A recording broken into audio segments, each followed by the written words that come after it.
Nous commençons par le tableau de bord de Carboscan. Il présente une synthèse du bilan carbone de l'entreprise, les émissions totales, l'intensité carbone par kilo d'énergie de chiffre d'affaires, la répartition entre les scopes 1, 2 et 3 et leur évolution dans le temps.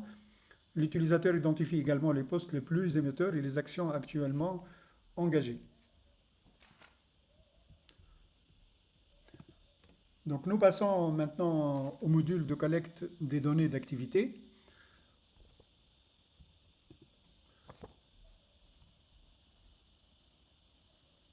L'entreprise peut saisir ces données manuellement ou les importer. Elle dispose ensuite d'une synthèse indiquant le nombre de données collectées, les catégories couvertes, le niveau de complétude et le résultat des contrôles de cohérence.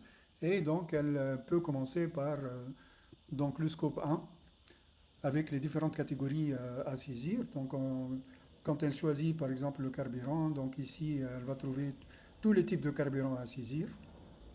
Et donc, elle doit choisir. Après, bon, il y a des fenêtres qui vont s'ouvrir pour saisir les quantités donc, et l'unité. Et après, on enregistre.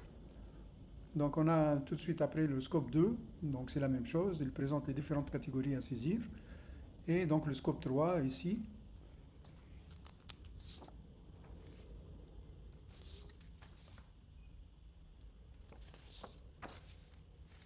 Le scope 3 regroupe les autres émissions indirectes produites dans la chaîne de valeur de l'entreprise. Carboscan s'appuie sur les 15 catégories du GHG protocole.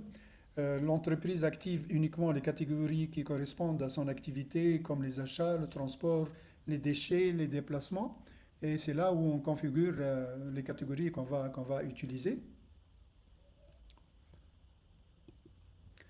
Et donc, une fois on a terminé toutes les saisies, donc on va trouver les résultats des émissions dans notre dashboard, comme on l'a vu tout au départ. Donc, toutes les données vont s'afficher sur le dashboard.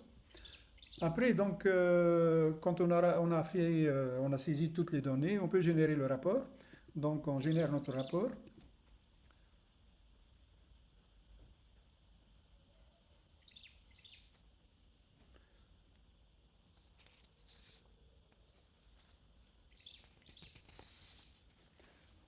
Donc, le rapport, il est généré donc, automatiquement par Carboscan.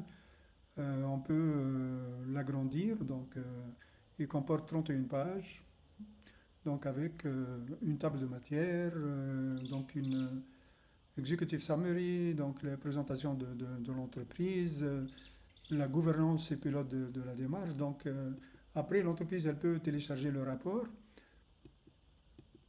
si elle le souhaite, bien évidemment, mais le rapport il est automatiquement repris par un consultant Carboscan et vérifié, corrigé s'il y a besoin et envoyé automatiquement par mail donc, à l'entreprise concernée.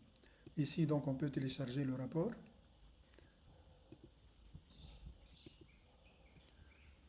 Donc, on a d'autres modules dans Carboscan pour traiter, par exemple, et suivre les fournisseurs. On a un module empreinte produit qui va donc nous permettre de faire une étude sur un produit bien détaillé. On a un module ACV.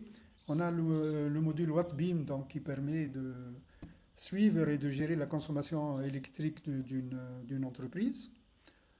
Et donc, on a un module plan d'action et c'est là où on va déterminer le plan d'action avec l'entreprise et on va modéliser les scénarios.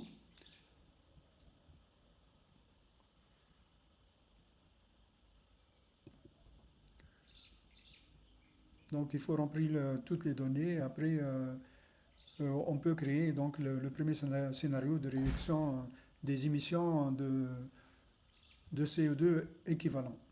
Donc, la partie paramètres nous permet donc de saisir l'entité, les utilisateurs, des facteurs d'émission si vraiment l'entreprise dispose de facteurs d'émission personnalisés. Et donc, dans cette section, on peut aussi utiliser les clés API.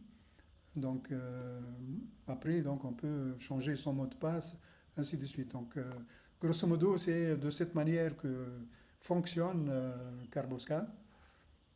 Et j'espère donc que cette présentation vous a donné une idée sur donc, le parcours d'une entreprise dans l'application donc, Carboscan.